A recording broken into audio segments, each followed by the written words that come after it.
left side or the right side, then it must be the FinSide. It ain't the left side. Welcome to a special episode of On the FinSide, here with Brian Catanzaro and Paul Picken. Join us on Facebook, on Twitter, subscribe to our YouTube channel, and find us on iTunes as well. And you can send a message via Twitter with the hashtag FinSideQ. That's FINSIDEQ.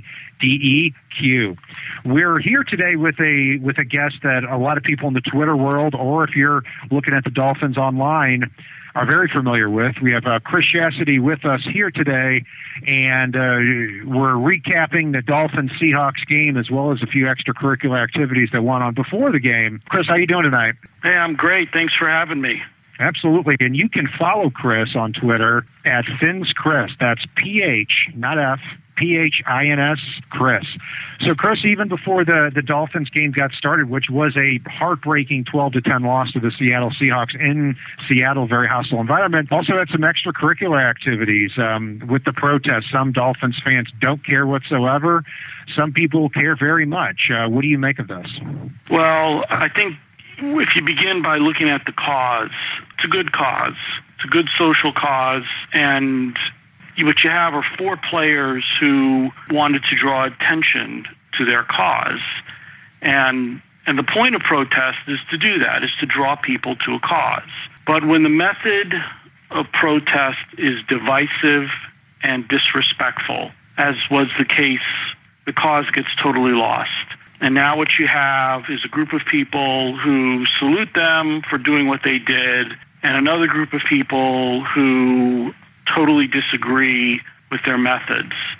And all you have now is this debate going back and forth about what they did, and the cause has gotten lost in the noise, which I think is kind of sad. Quite frankly, I liked what the Seahawks did, standing at attention, arms locked in unity. It was respectful, and they didn't lose the message they were trying to get across. So Yep. I sincerely hope that Arian Foster, Kenny Stills, Jelani Jenkins, and Michael Thomas rethink how they're trying to get their message across and find a different way that's not as divisive or disrespectful.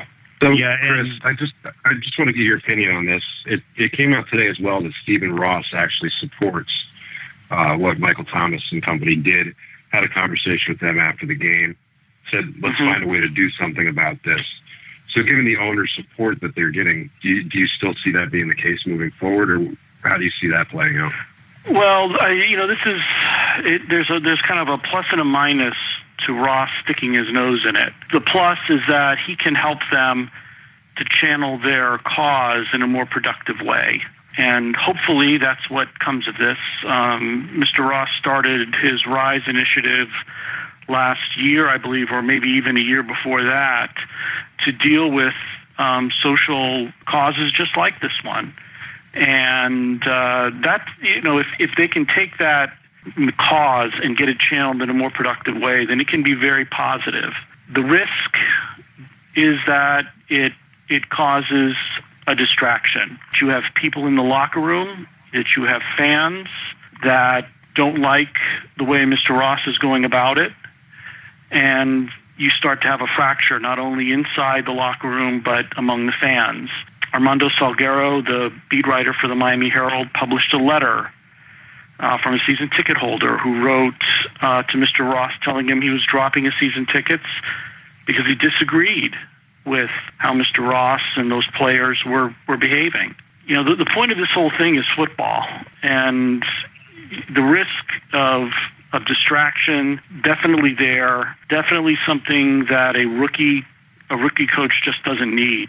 But if Mr. Ross can be successful in channeling this in a positive way, and the players can take that for what he intends, then a lot of good can come of it. So, I would say so too. And to jump in there, Chris, I look at this whole these protests and these whole issues. I live in St. Louis, so I'm 15 miles away from Ferguson. I'm a season ticket holder for Mizzou. I look back, and again, I'm a very statistically driven, a very factual person. In terms of having a conversation, I start to ask, can we acknowledge, can we put in there that there's a 45% increase in murdered cops this year? Can we put in there that there is a 17% increase in violent crimes in the 50 major cities since Ferguson? Can we put in there that there's a 23% decrease in freshman enrollment at the University of Mizzou, which has cost the university, I don't even know how much money. So in terms of having a conversation, I would love to have a conversation about these issues. I don't have to defend that I'm not racist. I am not racist. So until we can have those conversations, but have them be statistically and factually based, I don't see this ending anytime soon. So how do we? I don't even know. How do we come together and actually have a conversation about this? I don't know, but I'll let you have the last word before we move on to football. Yeah, how do you have a dialogue? Well, first of all, there has to be a respectful atmosphere between both sides of the conversation. And that means don't engage in divisive or disrespectful behaviors that drives a wedge in between fellow Americans. And I think if you can encourage a positive and open tone, then good things always will happen. So, again, in deference to what Mr. Ross is trying to do, if he can be successful, then this energy might be challenged or channeled in a more positive way, and that dialogue can happen. So, here's praying, here's hoping that does come to pass. I agree. Couldn't have said it better. Moving on to the game, obviously a big-time heartbreaker in Seattle. I think if we had said that the Dolphins were going to lose this by 2 points here at the end of the game in Seattle, where they're almost 11-point underdogs, we would have said, well, they played a pretty good game. And overall, I think there's a lot of positive takeaways for the Miami Dolphins going to Seattle, dropping this game 12-10, but still doesn't make it easy. Still a heartbreaker. Still a heartbreaker, and I think it's even tougher to take when you realize the Dolphins left at least 13 points on the field. And in a game like that, you just can't afford to do that. And that against that opponent in that venue, and that's what did them in the end. Yeah, Kenny Stills dropping a 71-yard touchdown that we're going to see, till the end of time now. Right. Looking at Ryan Tannehill, I saw a lot. I saw him being a lot quicker, taking a lot more shots downfield. I like that there were some pre-designed runs for him too. So it's hard to look at a game where you score 10 points and say they moved the ball pretty well, but they did move the ball pretty well. The problem is just what you said is, instead of putting 10 points on the board, you've got 20, or instead of putting 23 points on the board, you only put 10 up. Right, and so I think firstly, Ryan Tannehill didn't turn the ball over, didn't make the big mistake. He was asked to implement a conservative game plan against one of the best defenses in the NFL, playing at home with a very loud crowd behind them. So many ways for mistakes to happen, especially with a rookie center in front of you. But I thought he did a tremendous job of managing the game. Third down efficiency was not that great, less than 25%. That's probably the one black mark on the effort. You've got to be able to keep the sticks moving, but not having any turnovers was huge yesterday. You'd like to see a better conversion rate in the red zone, getting back to those 13 points. As you pointed out, one was Adam Gase taking a gamble on 4th and 1, didn't work out. Another one was, Kenny Stills dropping a wide open touchdown. It happens. Very unfortunate that it happened in that situation. And believe me, he knows he cost the team the game by dropping that ball. And then inexplicably, a good kicker like Andrew Franks missing a chip shot field goal. And I think that's what creates the pain today for Dolphin fans, that this game was there for the taking. And, simple things are what cost them the win. I want to ask you about two aspects of something you just said and really get your take here.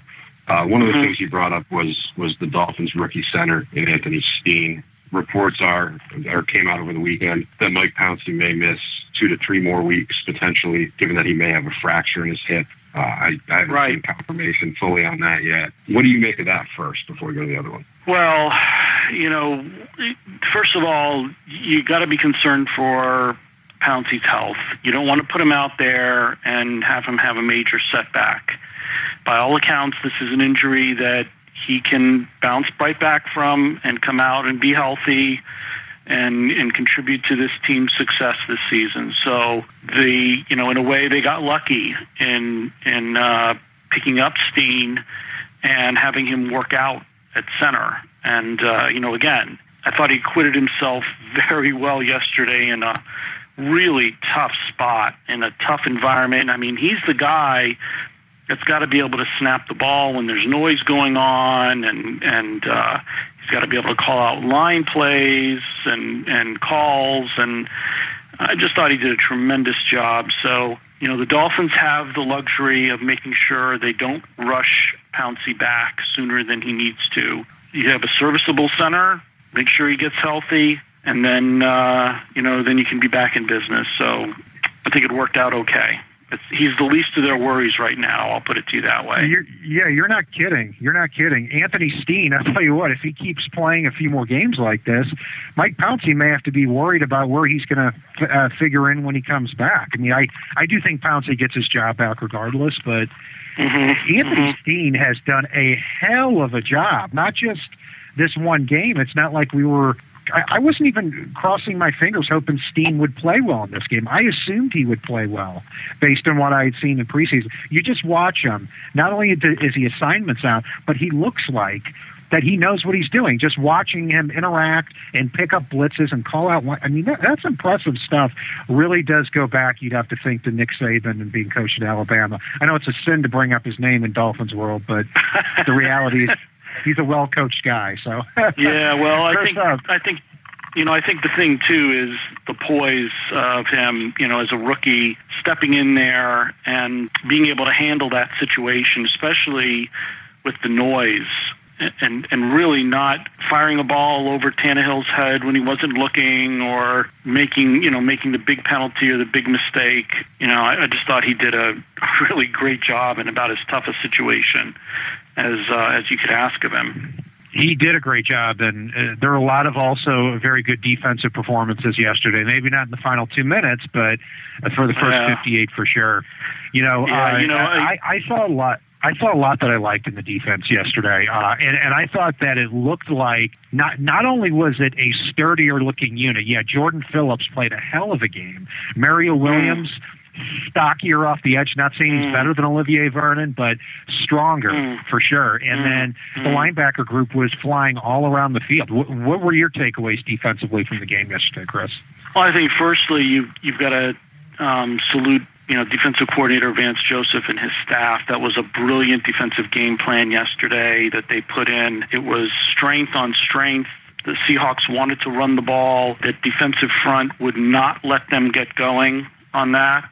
Their running back, Michael, had over 4 yards a carry, but he really didn't do anything of consequence to the Dolphins all day long. And, a couple weeks ago, I wrote a column, and I said that there's no unit on that team that will have more to say about wins and losses than the defensive front. And yesterday, they sure did prove it out. I know they gave up. They didn't get to Wilson and disrupt him on that game-winning drive he had at the end, but there's no way you can blame the defense for this one. They just balled like crazy yesterday. I also think that Kiko Alonso started very quietly, but at the end of the game, you look at the stat sheet and you see 11 tackles. You would expect to see Rashad Jones at the top of the list with 12, but then to see Alonso one behind him, you're kind of like, oh, he was so quiet. And in a forced fumble, in a fumble recovery as well. He was so quiet, and you didn't think that he was doing anything. And then you look down, and he's like, "Wow, this guy actually, he kind of filled up the stat sheet." I thought the safeties that's some of the best game. That's one of the best games I've seen by our safeties in a long time. Isa Abdul Quddus played a fantastic game. What an upgrade he's been over, kind of the revolving door the Dolphins had the last 2 seasons with Delmas not being able to stay healthy. I thought that Vance Joseph did a very good job of hiding Xavier Howard opposite Byron Maxwell yesterday and not having him in a situation where he was on an island too much.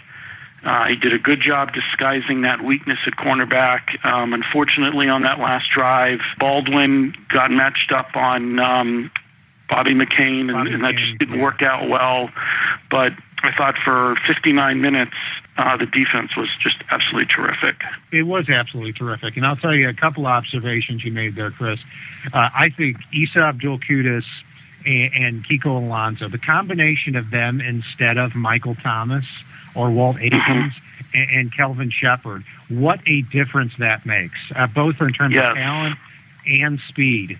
And, Xavier and Howard, you're right. They did do a very good job of disguising him. And what I liked is they moved him a little bit further off the ball than they did Maxwell so that when he would allow for 5, 6, 7-yard catches, and then Howard with that closing speed would be able to come up and make him pay for it. Yeah, they would have the completion, but that's an effective use of that, as opposed to the whole bonehead Kevin Coyle scheme where it's a cover 3 bail, where you just let them run up the field and then you just take off if you're the defensive back for some reason. Nobody knows why, but thank God I saw a defensive coordinator who could get the job done. I saw people flying around. I saw talent on the field. I am excited to see what this defense brings for the rest of the year. Yeah, I am too. And again, I think the success of that unit is going to be predicated on the defensive front. If they can continue to pressure quarterbacks the way that they did to Russell Wilson yesterday, the Dolphins are going to be in a lot of games this year where they can win. And, it's amazing you hold Seattle to 10 points at home or 12 points at home. I think you have to have a lot of respect for how difficult that is with an elite quarterback like Russell Wilson and the home crowd. So hats off again to the staff, to those players. I don't know how you can ask much more from them than they gave yesterday.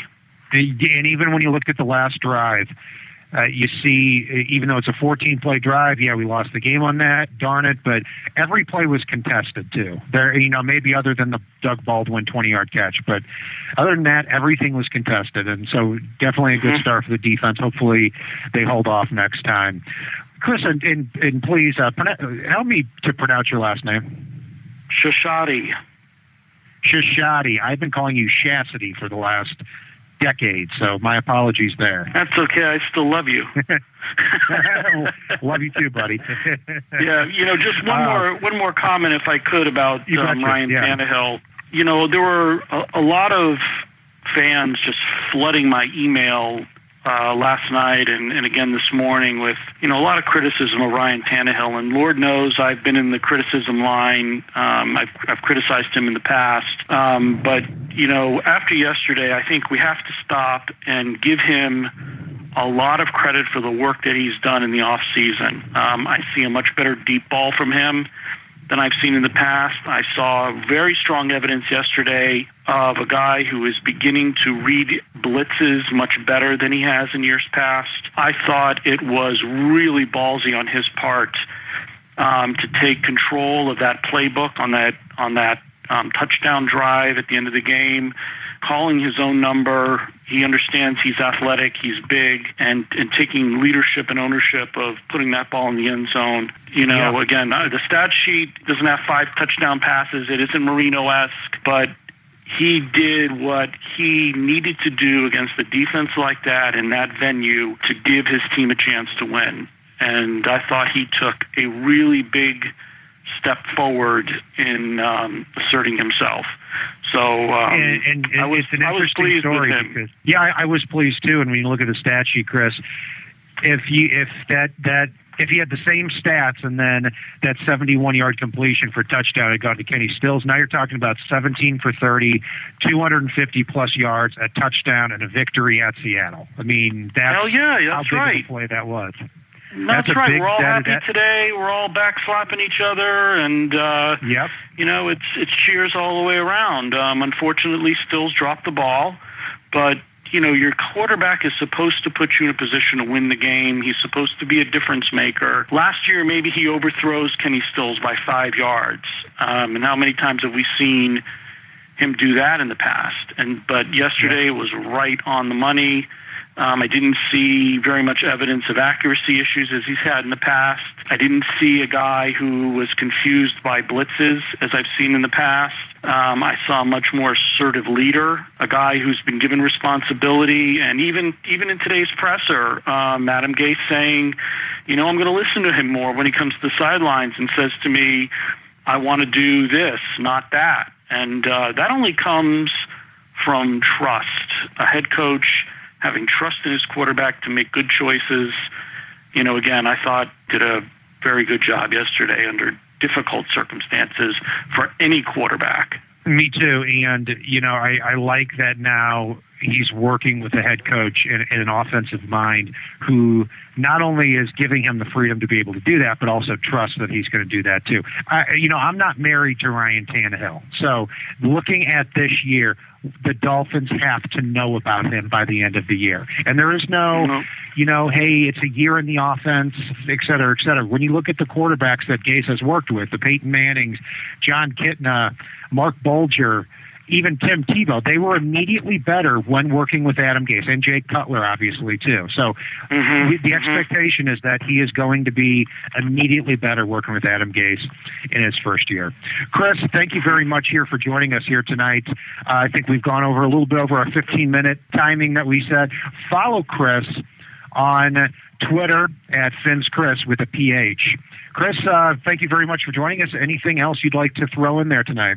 No, I think tough game coming up again at New England. The Dolphins have a chance to steal one, which they haven't done in New England in maybe 7 or 8 years since the Wildcat game. I'm looking forward to it. I think that defense gives the Dolphins a chance to steal one and go one up on the Patriots in the division and take the division lead. Absolutely, and we'll hope that it happens here, that it would be a huge victory, a big upset for the Dolphins if that were the case. But, they are missing a lot of people, and the matchups are there. Chris, thanks again for joining us here tonight. And my we pleasure. will reconnect for having me. Absolutely, and we'll I'm sure have you on. We're doing this segment. We're not sure what to call this segment yet, but really rotating between Dolphins fans that we really know what they're talking about. You're definitely in that group. So thanks again. Yep. Thank you. Appreciate that. Have a good evening. You too. And in the words of Brian Miller, if it's not on the right side and it is not on the left side, it is on the fin side.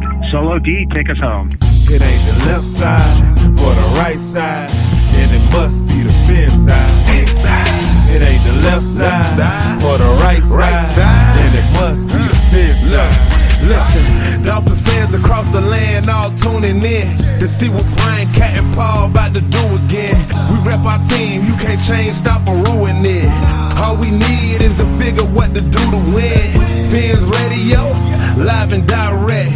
Win or lose, we showing up for every contest. No puppet talk, it's all raw and unfiltered.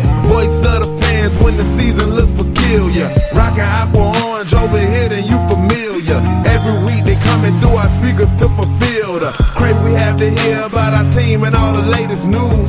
Vets the rookies trying to make the team, paying dues. Current players and alumni interviews. City to city, state to state, follow the moves. Call the hotline, Dolphins talk set to go.